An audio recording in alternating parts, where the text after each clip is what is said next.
Cease being interested and fascinated by whatever you are aware of, and instead be interested in the experience of being itself. Rupert Everett. Hey guys, and welcome to today's video. I'm so pleased that you've joined me once again. Today I'd like to have a conversation with you about how to stop overthinking. And I hope by the end of this video you have at least one tip and one strategy that's going to help you feel less stressed and less anxious by the concept of thinking. Now, I've been fascinated about this. Now, I don't know why, but if I have one fault, it's that I think too much. I overthink. I'm constantly thinking. And recently I've been feeling really overwhelmed by all my thoughts. Not only the thoughts that I'm having, but the sort of the guilt that comes with the thoughts. Like, oh, I shouldn't be thinking this. Why am I thinking so much? Why can I not stop thinking about this? I should know better. You know, whether it's my health, whether it's food or exercise, or whether it's about me being good enough. Just constantly overwhelmed by all these thoughts. And the only thing that was helping me was journaling and meditation. But that only lasted for a short period of time. And then I would go back into just, oh my gosh, I don't know if you resonate with me. But if you resonate, give me a yes in the comments below. But it's constantly just feeling overwhelmed, and it was just getting too much for me. And I had a conversation with my spiritual coach about it. And these words that she said to me completely shifted things for me. She said, just because you're fascinated by learning, just because you're fascinated by thoughts and psychology, doesn't mean that you have to be attached to the thought. Now, I know that, but I needed to hear that. I needed to be reminded about this, the concept of how who I am, my being, doesn't change because of the thoughts that I'm having. It doesn't change because of what I'm doing, because who I am is perfect, whole, and complete. And what I was really doing was becoming attached to the thoughts, because I love psychology, I love the mind, I love investigating these concepts, but I was becoming too attached to it. So I'd like to share three tips with you, and I hope you take away one by the end of this video that you are going to work with me over the next few days on, and maybe for the rest of your life, on potentially stopping the overthinking, because I was seriously getting anxious and stressed. So tip number one is reframing the thought. Now, Abraham Hicks has a very interesting perspective on this. Now, Abraham Hicks talks about this idea of thoughts that are active, activating a thought and deactivating a thought. And when we activate a thought, that's of course when the thought is active, when we're constantly thinking about that thought, when we're ruminating on that thought.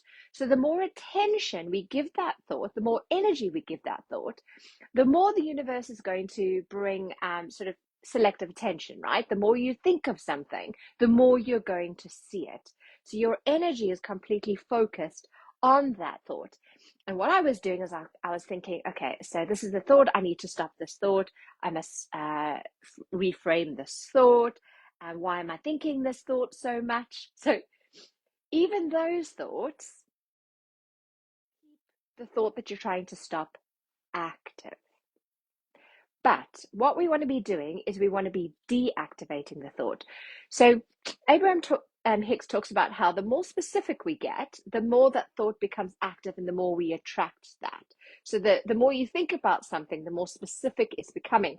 Because you know how you sometimes get all rattled up about something and then you start talking about it with your friends and then your friends start amplifying it and then you start, researching it, and all of your attention is going to this thought. So even if your intention is to decrease the thought, if you're like me, I'm on the internet and I'm like researching how to stop this thought and what are the strategies, and ironically this is what this video is about, but hopefully you'll be able to stop that thinking at the end of it.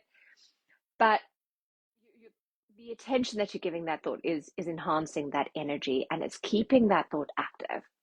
So by deactivating it, Abraham Hicks talks about how what we want to be doing is we want to be thinking in general terms. So if it's being specific that activates the thought, we want to become more general. So we want to be thinking thoughts that are giving that attention, that thought less attention. So, for example, okay, I don't need to think about this thought right now, or I am willing to let this thought go, or this doesn't need to be thought about now, or thank you, but I will have a think about you later. And ironically, that makes me think about mantras. Now, man means man in Sanskrit, and tra means protection of the mind. And mantra in Sanskrit actually means protecting the mind. So a tip that I would like you to have a think about is, what is a mantra that you could use that protects your mind from going into that ruminating, that loop? So let it go, let it be. I don't need to think about this just now. And this too shall pass. I am not my thoughts. I'm resonating with the thought, I am not my thoughts. So I'd love to hear in the comments, what is a mantra that could work for you, that you've worked, that you've used, that has really worked? Because then we can all maybe get some ideas together. So what you're doing is you're shifting the attention from the thought to something else. And also another strategy is to sort of try and shift the attention to another thought that maybe feels better. So I don't need to think about this now. It's hard to think of specific examples without, thinking of something specific, like, oh, I should be running, for example, is what I sometimes think, or I shouldn't be eating that, or I shouldn't be drinking that. It's like, okay, well, I don't have to think about it right now. I can if I want to, it's my choice. What would make me feel healthier? What would make me feel better? So you're just being a little bit more generic, like what would make me feel better? So you're sort of asking that question, what would make me feel better? Oh, I quite like that. I think that's going to be a mantra for me, is what would make me feel better? I am not my thoughts, but what would make me feel better? There we go. I've just decided mine live on this video. So tip number one is we are reframing the thought. We're moving from an active thought to a deactive thought.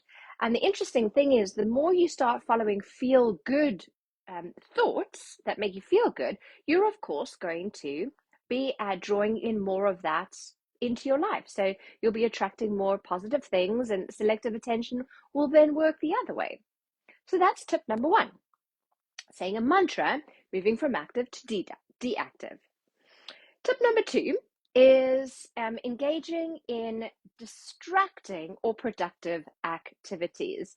So I always I'm a firm believer in movement. So if you are feeling uncomfortable, if you can't think of something, distract yourself. So we use this with children, don't we? If a child is crying, we might divert their attention by giving them something else to play with or something else to do. So you're distracting them. So what could you do? Could you just make an effort? So and it is an effort because it's a different way of thinking.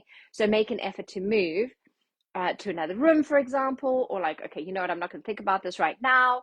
I'm going to just go upstairs, or I'm going to go for a walk, or I'm just going to, I don't know, call a friend.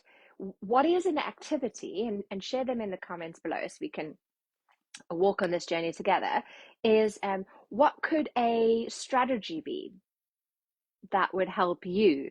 So for me, it's any type of movement, maybe even stretching or moving, or I like to walk. So I like to go from one room to another room. Or what I often do is I fill up my water bottle because then you're distracting yourself. So silly little examples, but what could those be for you? So Tip number 2 is a distracting activity.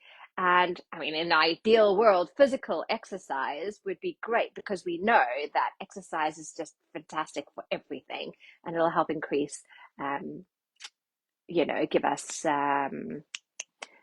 increase serotonin and dopamine and not adrenaline.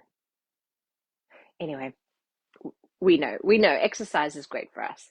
Tip number 3 is mindfulness and grounding. Now, we all know this one.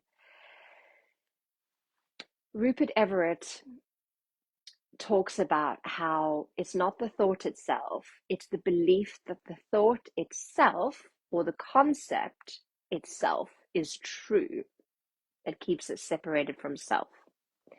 And what mindfulness does, so if you're going for a walk and you're noticing things around you and you're focused on your senses, you're being mindful of self, you're bringing yourself back to the present moment. Mindfulness and grounding reminds us of our truth, of our unique charisma, of that part of us that really is our truth.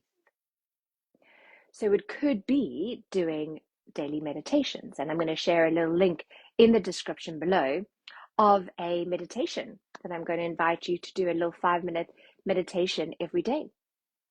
That could potentially help you, just to remind you of these concepts. Could be meditations, could be a grounding activity, walking outside on the barefoot, walking around the house barefoot. But tip number 3 is really all about grounding. Okay, so maybe this one will work for you. What do you use that helps you to be grounded, helps you to be more mindful? Rupert Everett talks about how, I am thinking this, for example. So I'm thinking that I need to exercise more, for example. I'm thinking that I need to not worry so much what other people think of me. He always talks about, going back to the concept of the I. Who is the I? Who is that? Who is that is left, that experience of self that isn't the thought, because thoughts change, perceptions change, feelings change, but you never change. That's your unique charisma. That's the essence of you. That never changes. So that's tip number 3, is really coming back to that I through groundedness and meditation. So I really hope you've enjoyed today's video and that you have got at least one tip that you're going to be trying.